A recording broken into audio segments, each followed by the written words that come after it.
de novo.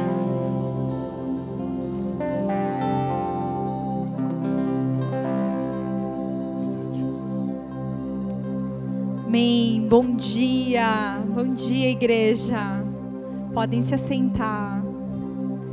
Eu sou a pastora Sheila, esposa do pastor Edu, para quem não me conhece. Talvez você esteja estranhando um pouquinho. A gente mudou a ordem da liturgia do culto.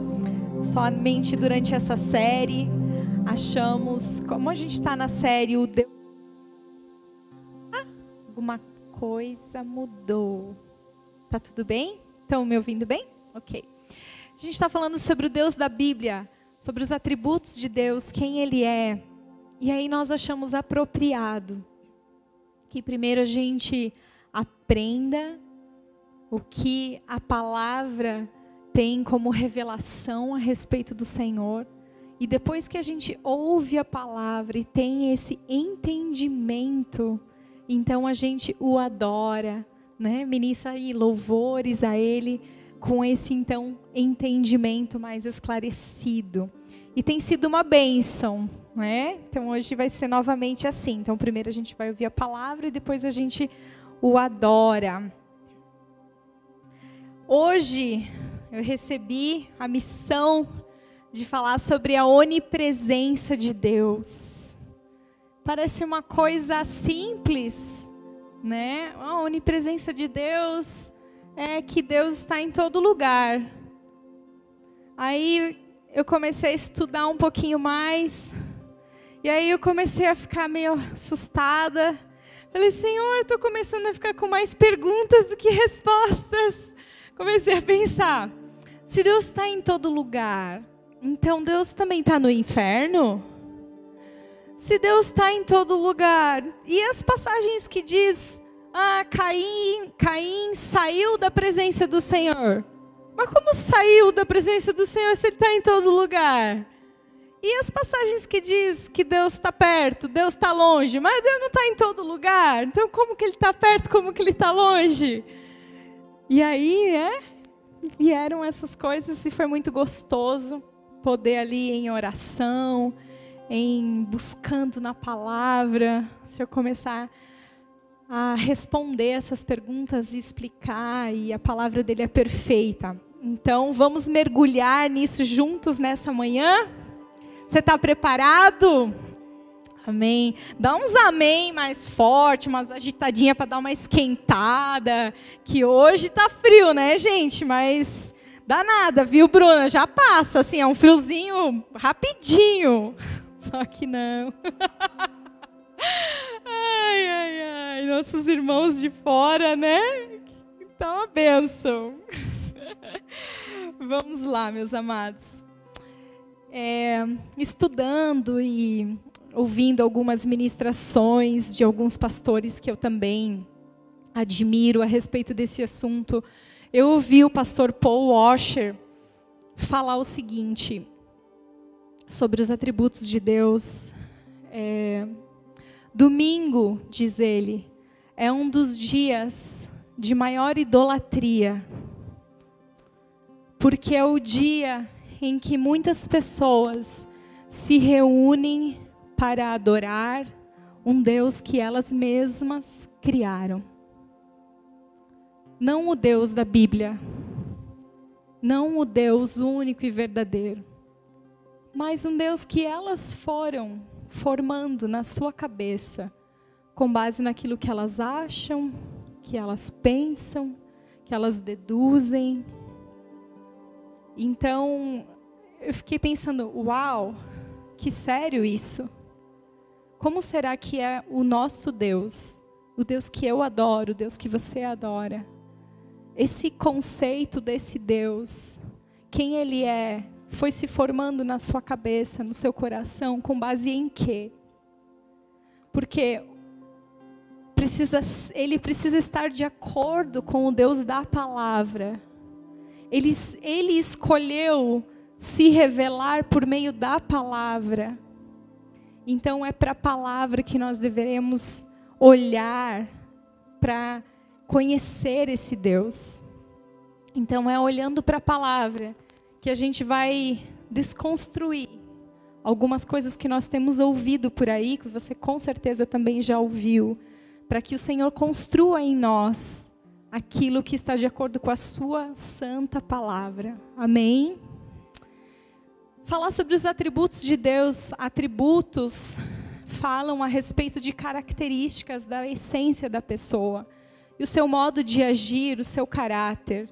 Né? Às vezes as pessoas podem falar alguma coisa que elas são, mas elas agem de forma diferente. Então elas não são o que elas falam, elas são conforme elas agem. Né? Por exemplo, se uma pessoa diz assim, eu sou honesto. Honesto é uma característica minha, honestidade. Mas aí você sabe que nas negociações dela, nas transações que ela faz, ela trapassa, ela engana. Então ela não é honesta, certo? Essa qualidade vai estar de acordo com como ela age. Então nós vamos conhecer a Deus muito a respeito do seu caráter, com base na forma como Ele age. Estudando a forma como Ele age, nós vamos conhecer mais do Senhor. Embora o que Ele faça não seja distinto do que Ele fala, porque Ele é perfeito, Ele é verdadeiro. Amém? Amém. E talvez você já tenha ouvido falar, alguém por aí já falou, eu acho que Deus é o universo, tudo é Deus. O universo conspira a meu favor. Agradeça ao universo, né? Fale palavras positivas para o universo. Quem já ouviu isso? Pode ser sincero. Quem já ouviu? Para eles, tudo é Deus e Deus é tudo.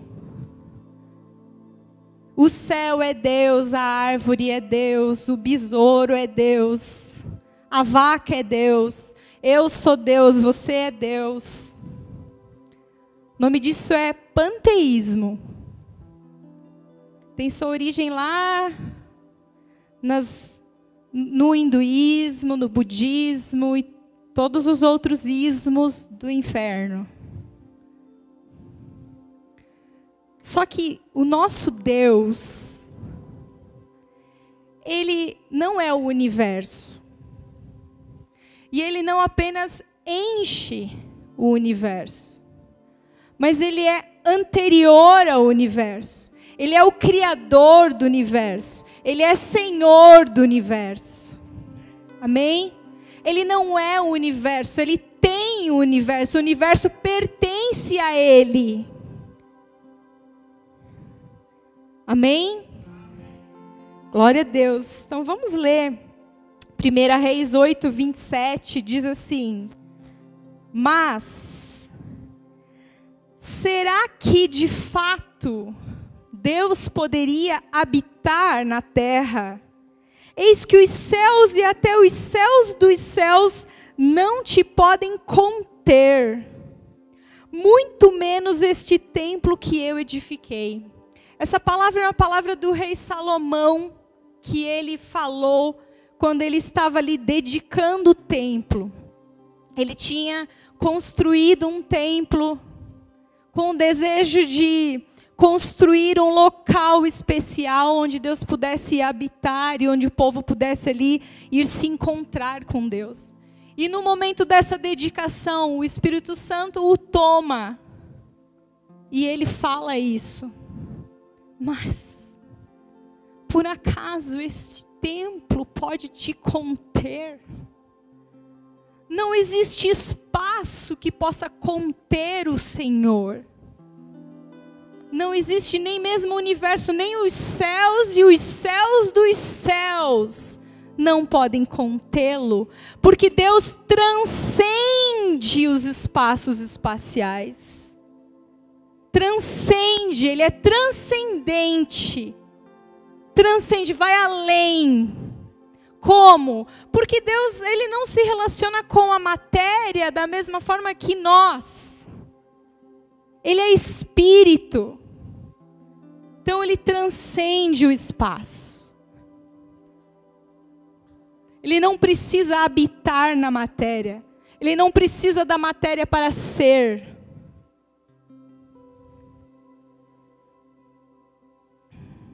Deuteronômio 10:14. Eis que os céus e os céus dos céus são do Senhor. Não diz que o céu é Deus. As estrelas são Deus, os astros são Deus. Não.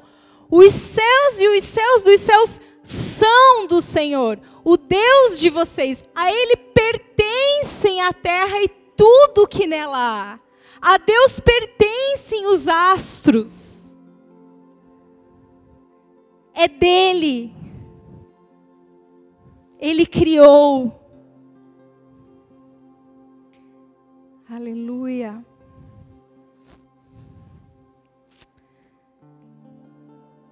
Achei uma definição teológica muito boa, dizendo assim: Deus não tem tamanho nem dimensões espaciais, e está presente em cada ponto do espaço com todo o seu ser.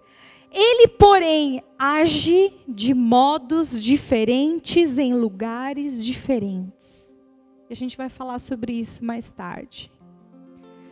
Então, sabe a facilidade com que nós temos de pensar em lugares sem nos locomover? Se eu digo assim para você, pense na praça da cidade. Você precisa estar lá para pensar na praça? Não. Você pensa na praça. Pensa em Curitiba, Joinville, Rio de Janeiro, São Paulo. A gente consegue pensar sem nos locomover. Pois é, Deus consegue agir sem problema algum em todos os lugares.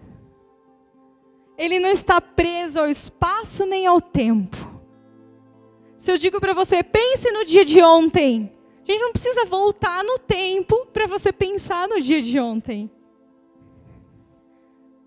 Então Deus, só que a gente não consegue pensar no futuro. A gente pode imaginar, supor, mas nós não estamos lá. Mas Deus já foi, voltou, passeia. Ele não está preso ao tempo e nem ao espaço. Esse é o nosso Deus. Esse é o nosso Deus. Ele age com a facilidade com que ele pensa e ele deseja. Sem dificuldade nenhuma. Sem obstáculo algum.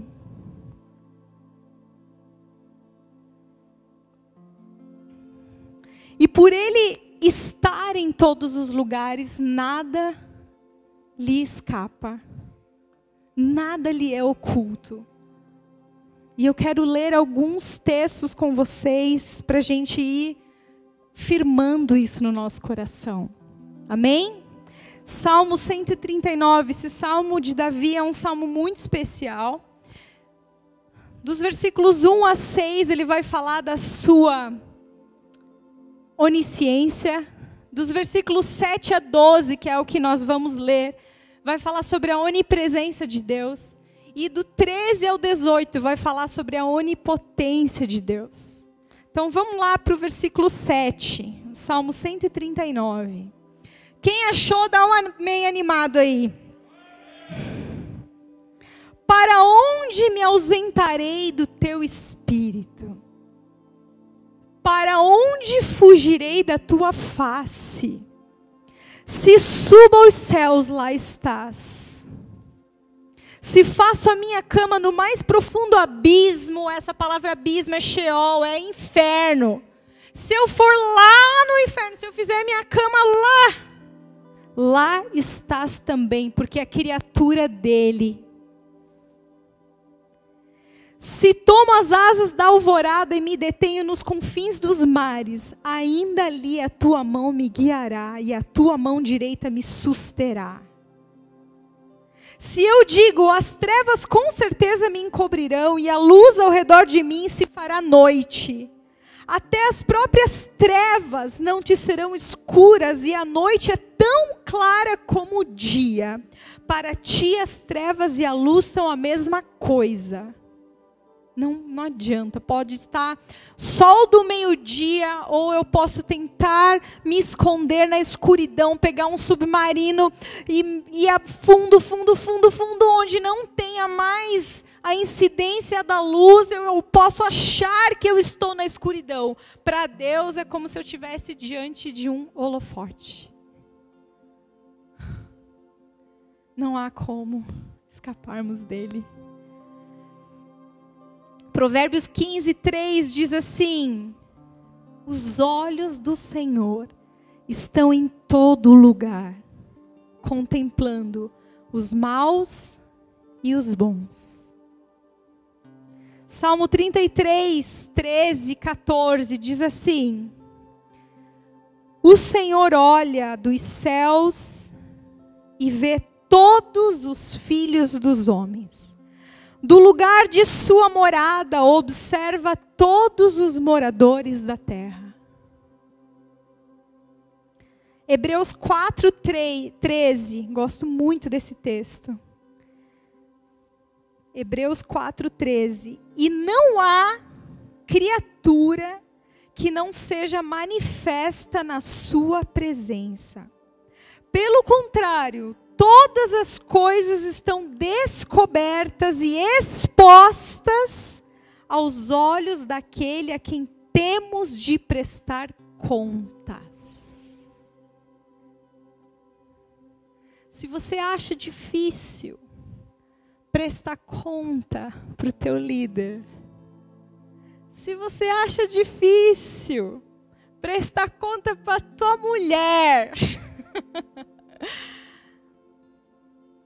um dia, todos nós deveremos prestar contas ao Senhor. A palavra diz que os seus olhos são como chamas de fogo.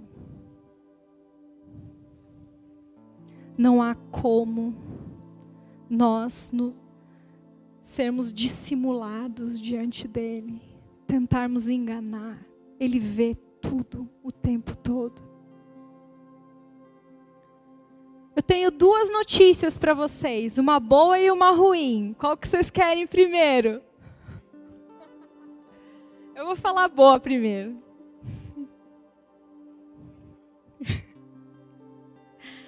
A notícia boa é que ele vê tudo o tempo todo. Ele vê o teu caminhar. Ele vê cada ato de fidelidade. Ele vê a busca por consagração. Ele vê quando você o prioriza todos os dias na tua rotina, o estar com ele. Ele vê cada ato de bondade. Quando parece que ninguém viu, ele vê. Ele vê cada passo de perseverança. Ele vê cada palavra e ato de misericórdia. Ele vê. Ele vê cada gesto, cada sacrifício, cada serviço. Ele vê. Ele vê cada oferta.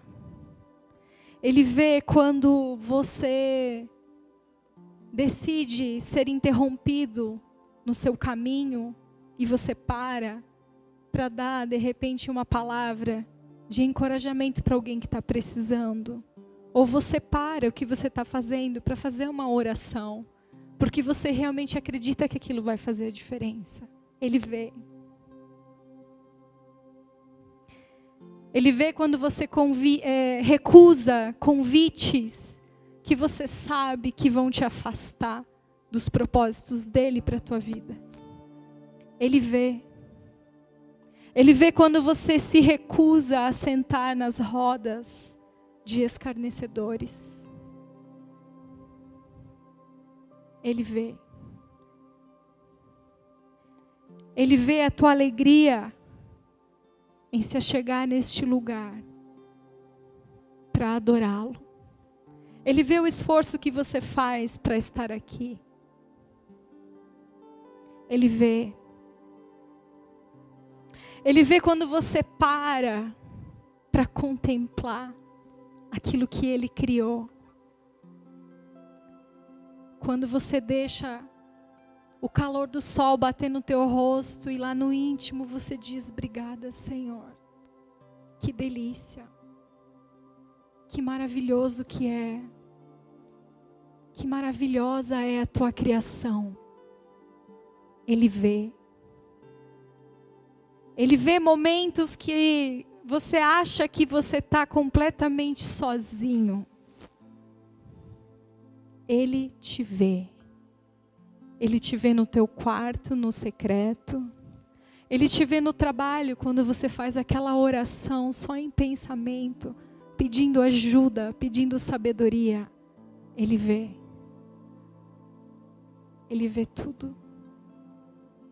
Até quando você duvida, será que Ele está me vendo? Ele vê. Tudo. Estamos completamente despidos. Todos os dias, o tempo todo diante dEle. Isso é maravilhoso demais. Nada escapa aos seus olhos. Ele vê quando você anda a milha extra para manter um emprego, para manter um casamento, para honrar a palavra. Ele vê. Amém? Você pode dar um glória a Deus por isso? Agora eu tenho uma notícia ruim. A notícia ruim é que Ele vê tudo. Ele vê tudo também. Até o que a gente não gostaria que Ele visse, Ele vê. Abra lá em Jeremias 23, capítulo 23, versículo 23. Esse texto de Jeremias, o Senhor está falando com falsos profetas.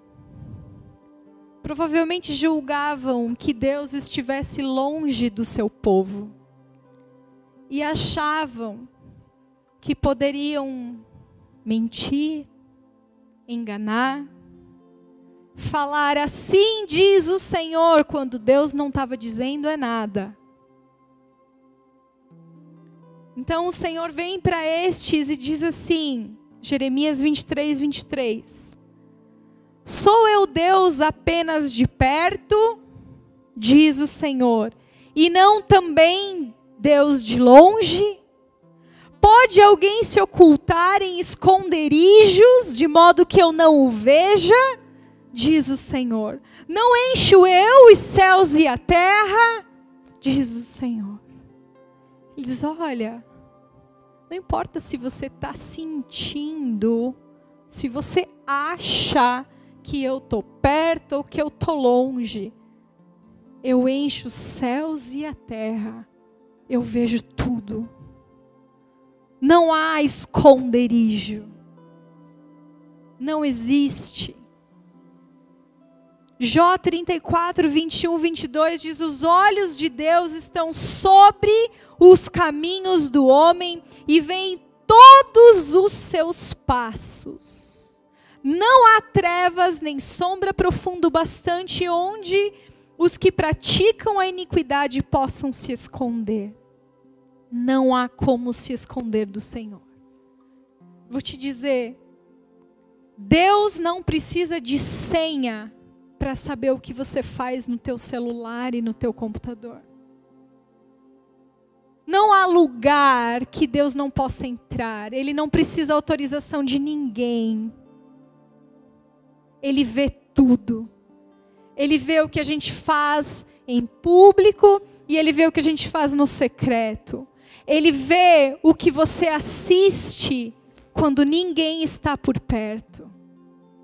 Ele ouve o que você ouve. Ele vê as conversas nos grupos de WhatsApp.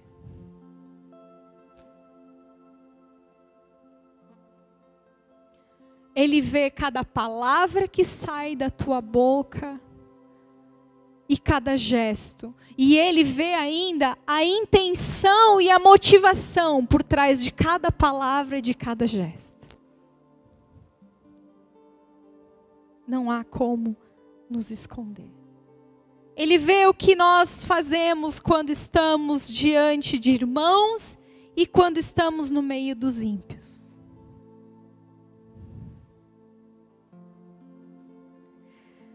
Se Deus então está em todos os lugares e Ele vê tudo,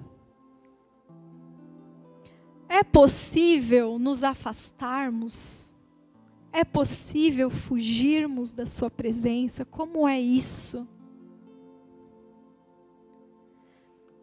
Deus está presente de modos diferentes em situações diferentes. Ele age de forma diferente em lugares diferentes. Vamos falar de 3. Primeiro, às vezes Deus está presente para punir.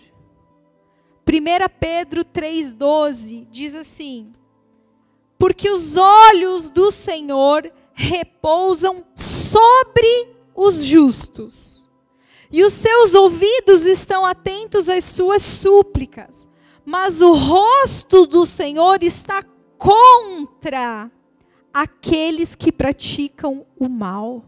Contra. Sobre os justos, os seus olhos repousam sobre eles.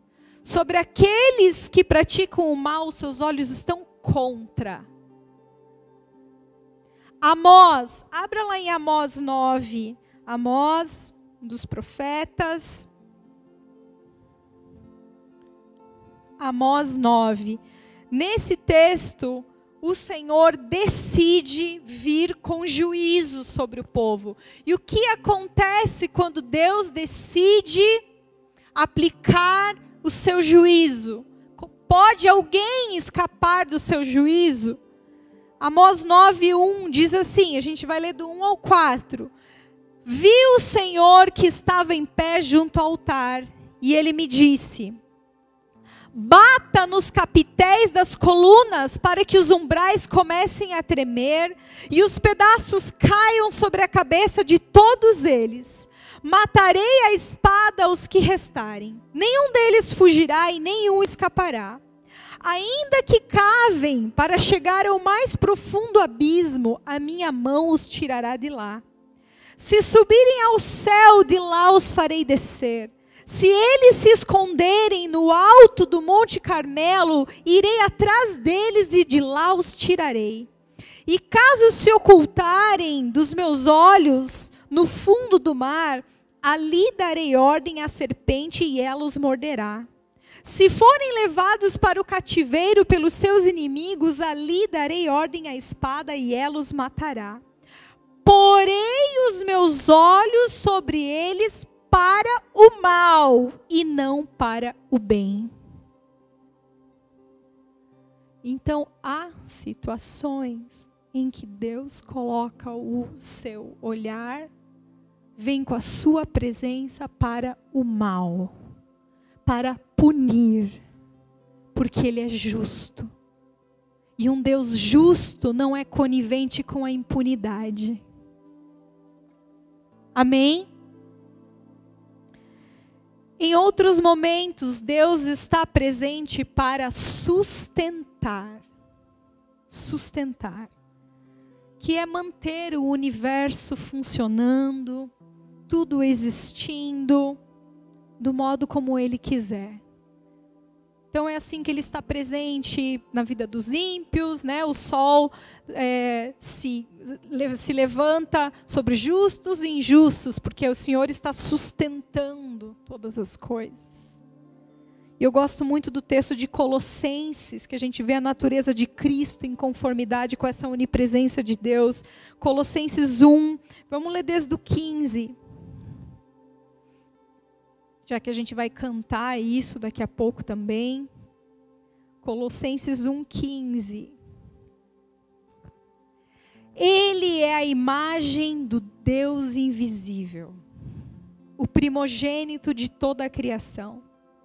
Pois nele foram criadas todas as coisas, nos céus e sobre a terra, as visíveis e as invisíveis, sejam tronos, sejam soberanias, quer principados, quer potestades. Tudo foi criado por meio dele e para ele. Ele é antes de todas as coisas. Nele tudo subsiste. Tudo subsiste. E Hebreus 1,3 diz assim: o Filho, que é o resplendor da glória de Deus e a expressão exata do seu ser, sustentando todas as coisas pela sua palavra poderosa. Então Deus está presente, sustentando tudo, sustentando. Acho incrível quando Paulo diz assim: nele vivemos, nos movemos e existimos. Acho incrível esse texto, porque eu fico imaginando, pensa se Deus fosse o oceano, tá? Se ele fosse o oceano. E os peixes, alguns peixinhos ali, uns ateus, dizendo, nadando no oceano e falando, o oceano não existe, o oceano não existe, o oceano não existe. Eles estão vivendo, se movendo e existindo nele e dizendo, o oceano não existe. Assim são os ateus, andando nesse mundão de Deus e dizendo, ele não existe. Ele não existe.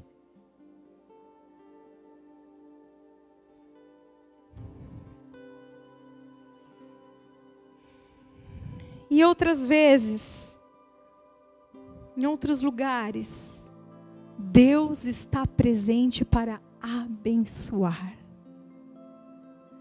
E entenda que a maioria das vezes, quando a palavra se refere à presença de Deus, assim, então veio a presença de Deus, então se manifestou a presença de Deus, e então estavam ali diante da presença de Deus, está falando dessa presença abençoadora. É quando o Senhor se manifesta para abençoar. Aí tem muitos textos, vários. A gente vai ler Salmo 16:11. Davi escreveu assim: na tua presença há plenitude de alegria, na tua destra delícias momentâneas. Não, delícias perpetuamente. Perpetuamente. É a presença do Senhor. É isso que ele queria que Israel entendesse. Quando pediu para fazer ali o tabernáculo, a arca, e entre os querubins a presença dele. Ele disse assim, não é que a presença de Deus não estava nos outros lugares, mas ali ele resolveu manifestar a sua presença, o seu caráter, distribuir bênçãos ao povo dele, proteção. Entende? Hoje ele tem outro tabernáculo, outro lugar que ele escolheu para habitar, que ele escolheu para abençoar, para manifestar o seu caráter. Dentro de mim e dentro de você, ele escolheu. É aqui que eu quero me manifestar. É aqui que eu quero revelar a minha essência.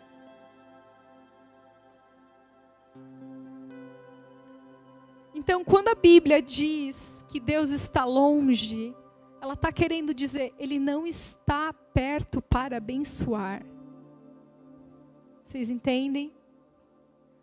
Amém?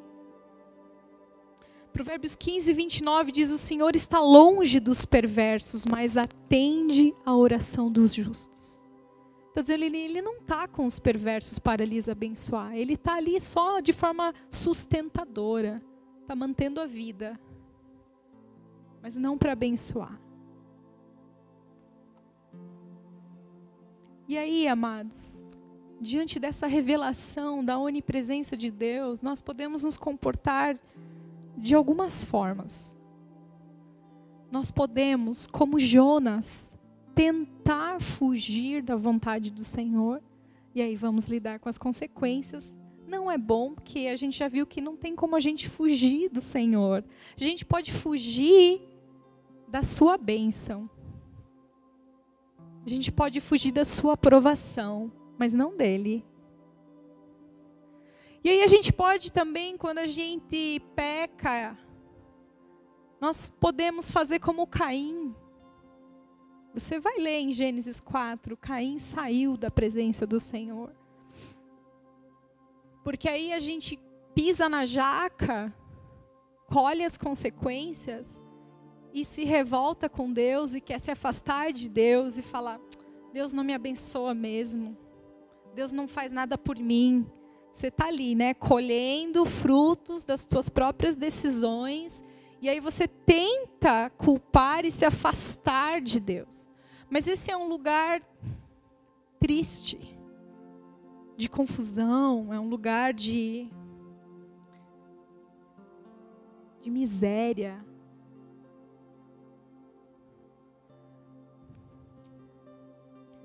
Expectativa de juízo. Ou a gente pode agir como Davi. Abra lá no Salmo 51. Davi, quando peca, e peca feio, sabe, amados, quando nós pecamos, nós saímos debaixo dessa presença abençoadora de Deus. A palavra diz que nossos pecados fazem separação entre nós e Deus. Como separação? Separação dessa presença abençoadora. Enquanto nós estamos ali na iniquidade, não tem como Deus abençoar. E quando nós insistimos no pecado, uma vez distantes da presença abençoadora de Deus, nós vamos ficando mal. Nada presta. A alegria se vai. E aí, Davi, consciente disso, ele faz essa oração. Versículo 1 do Salmo 51. Compadece-te de mim, ó Deus, segundo a tua benignidade.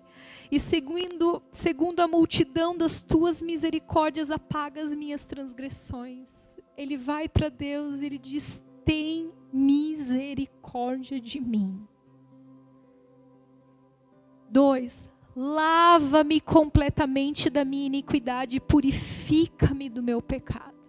Senhor, eu não tenho condições de me limpar. Só o Senhor pode me purificar.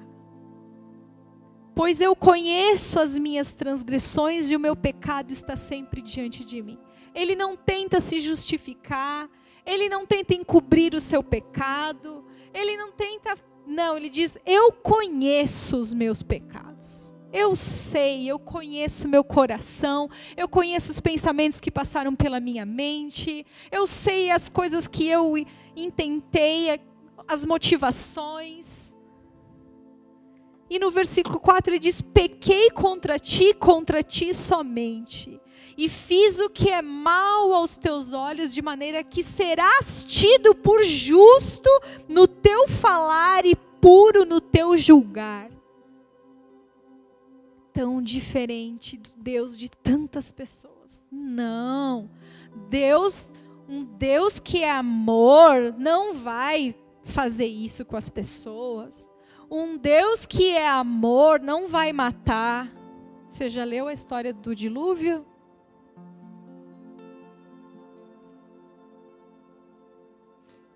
Deus é justo. E Davi aqui, ele reconhece: Senhor, eu errei. E o que o Senhor falar vai ser justo. O juízo que o Senhor decretar para mim vai ser justo. Aí, amados, ele começa a falar no 5: eu nasci na iniquidade, em pecado me concebeu a minha mãe. Quer dizer, eu sempre fui pecador. 6: eis que te agradas da verdade no íntimo, e no oculto me fazes conhecer a sabedoria. Purifica-me com isopo e ficarei limpo, lava-me e ficarei mais alvo do que a neve. E aí ele diz, faze-me ouvir júbilo e alegria para que exultem os ossos que esmagaste. Quer dizer, somente depois que o Senhor nos purificar, é que nós podemos novamente encontrar esta alegria na presença abençoadora de Deus. E aí, amados, vamos lá para o 10, diz assim, cria em mim, ó Deus, um coração puro e renova dentro de mim um espírito inabalável. Não me lances fora da tua presença, nem me retires o teu Santo Espírito. Senhor, me lava, me purifica. Eu não quero sair da tua presença abençoadora e ser apenas sustentado pelo Senhor, como o Senhor sustenta o universo. Eu quero estar debaixo da sua bênção. Eu quero estar debaixo da tua aprovação.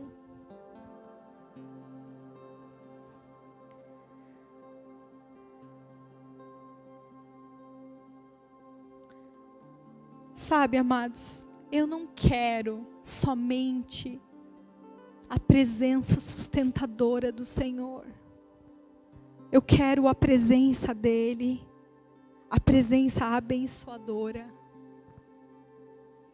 Isaías 57:15 diz assim, porque assim diz o alto e sublime, aquele que habita a eternidade, cujo nome é santo. O que ele diz? O pessoal do louvor pode subir.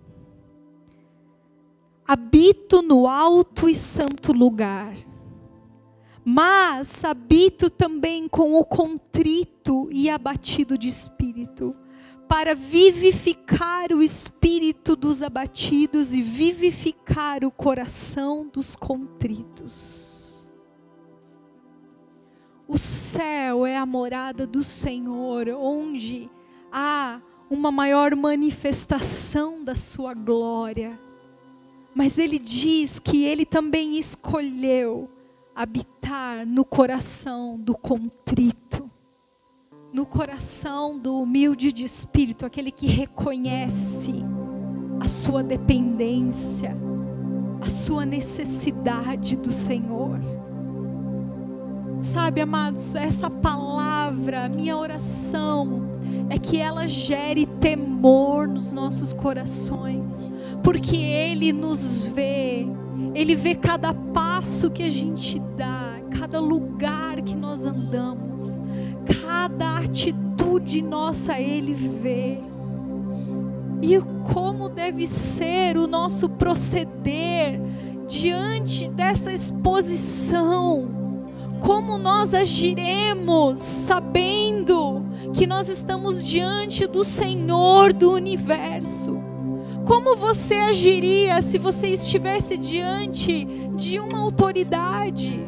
Eu não sei, um presidente, uma grande autoridade, como seriam as suas palavras?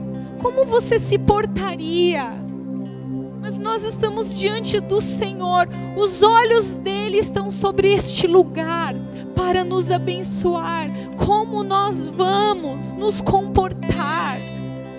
Amados, Isaías diz que ele tem uma visão do trono de Deus, e sobre o trono de Deus há serafins com 6 asas, com 2 eles voam, com 2 eles cobrem os pés falam de caminho, por onde nós andamos, e com 2 eles cobrem os seus olhos.